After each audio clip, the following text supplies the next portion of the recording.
welcome back. We're going to read the next few chapters of the Twits. Mr. and Mrs. Twit have just marched off to go buy guns to get the birds for bird pie. Mugglewump has an idea.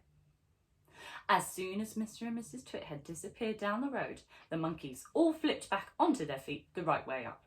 "Quick, get the key!" Mugglewump called out to the roly-poly bird, who was still sitting on the roof of the house. "What key?" shouted the roly-poly bird. "The key to the door of our cage," cried Mugglewump. "It's hanging on a nail in the work shed. That's where he always puts it."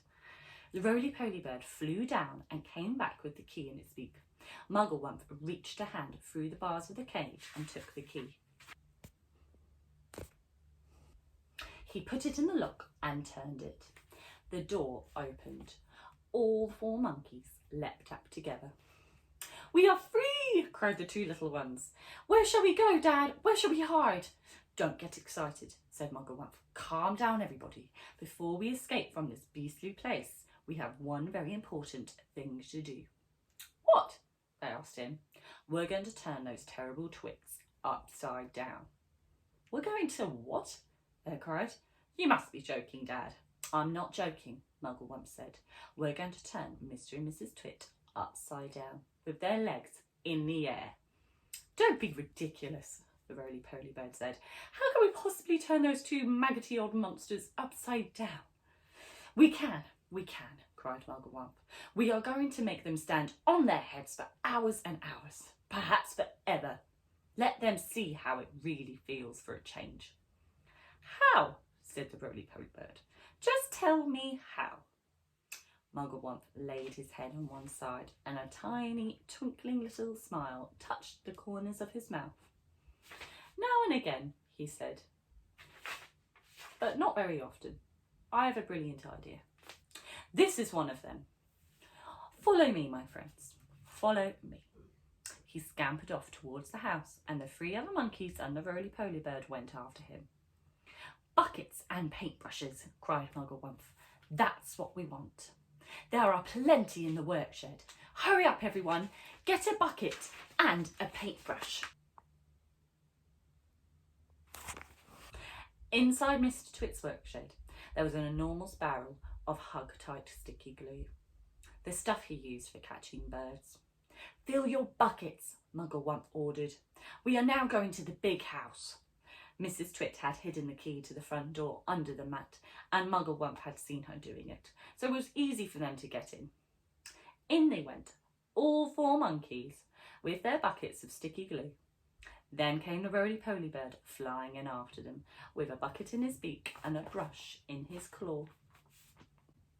The great glue painting begins.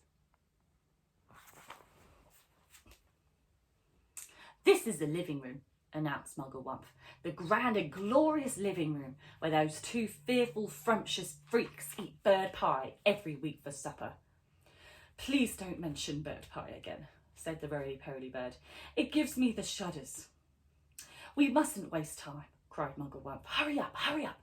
Now the first thing is, I want everyone to paint sticky glue all over the ceiling. Cover it all. Smear it in every corner." "Over the ceiling?" they cried. "Why the ceiling?" "Never mind why," shouted Mugglewump. "Just do as you're told and don't argue." "But how do we get up there?" they asked. "We can't reach." "Monkeys can reach anywhere," shouted Mugglewump. He was in a frenzy of excitement now, waving his paintbrush and his bucket and leaping about all over the room. Come on, jump on the table, stand on the chairs, hop on each other's shoulders. Roly-poly bird can do it flying. Don't stand there gaping, we have to hurry. Don't you understand? Those terrible Twits will be back any moment, and this time they'll have guns. Get on with it, for heaven's sake, get on with it." And so the great gloom painting of the ceiling began. All the other birds who had been sitting on the roof flew in to help, carrying paintbrushes in their claws and beaks. There were buzzards, magpies, rooks, ravens, and many more. Everyone was splashing away like mad, and with so many helpers, the job was soon finished.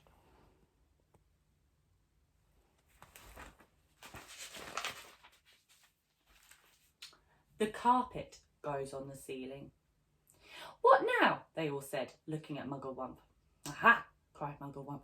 Now for the fun. Now for the greatest upside down trick of all time. Are you ready? We're ready, said the monkeys. We're ready, said the birds. Pull out the carpet, shouted Mugglewump. Pull this huge carpet out from under the furniture and stick it on the ceiling. On the ceiling, cried one of the small monkeys. But that's impossible, Dad. I'll stick you on the ceiling if you don't shut up, snapped Mugglewump. He's dotty, they cried. He's balmy. He's batty. He's nutty. He's screwy. He's wacky, cried the roly-poly bird. Poor old Muggles has gone off his wump at last. Oh, do stop shouting such rubbish and give me a hand, said Mugglewump, catching hold of one corner of the carpet. Pull, you nitwits, pull! The carpet was enormous. It covered the entire floor from wall to wall. It had a red and gold pattern on it. It is not easy to pull an enormous carpet off the floor when the room is full of tables and chairs. Pull! Yelled Mugglewump. Pull, pull, pull! He was like a demon, hopping round the room and telling everyone what to do, but you couldn't blame him. After months and months of standing on his head with his family, he couldn't wait for the time when the terrible Twits would be doing the same thing. At least that's what he hoped. With the monkeys and the birds all pulling and puffing, the carpet was dragged off the floor and finally hoisted up onto the ceiling. And there it stuck. All at once, the whole of the ceiling of the living room was carpeted in red and gold. The furniture goes up.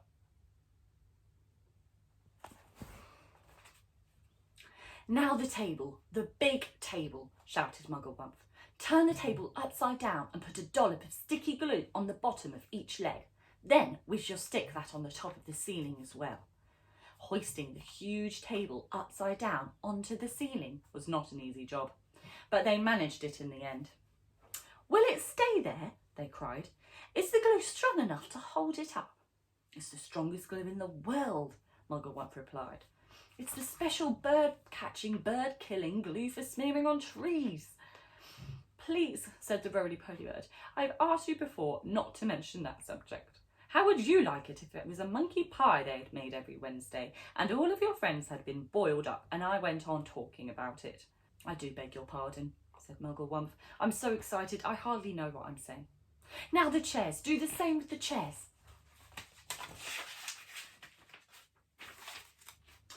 All the chairs must be stuck upside down to the ceiling and in the right places. Oh, do hurry up, everybody. Any moment now, those two filthy freaks are going to come rushing in with their guns. The monkeys, with the birds helping them, put glue on the bottom of each chair and leg and hoisted them up to the ceiling.